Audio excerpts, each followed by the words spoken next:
টিঙ্কুর জন্মদিনের দিন টুনি একটা কেক নিয়ে বাড়ি ফিরছিল। উড়তে উড়তে হঠাৎ ডাইনির সঙ্গে ধাক্কা লেগে কেক সমেত টুনিও নিচে পড়ে যায়। নিচে পড়ে টুনির সারা শরীরে চোট পায়। আজকে মেয়েটার জন্মদিন, আজকেও আমি পৌঁছাতে পারলাম না ঠিক সময়ে। মেয়েটা মনে হয় বাড়ি বসে বসে চিন্তাই করছে। প্রচন্ড ব্যথার জ্বালা সহ্য করতে না পেরে টুনি সেখানেই মারা যায়। লেজ কাটা ডাইনি সেখানে এসে দেখে টুনি মারা গেছে।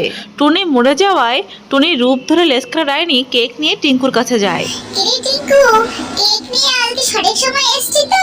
হ্যাঁ মা, তুমি একদম সঠিক সময় চলে এসেছো আজকে।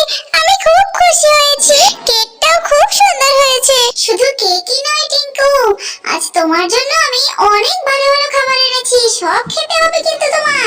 মা, তুমি সত্যি ভালো ভালো খাবার এনেছো?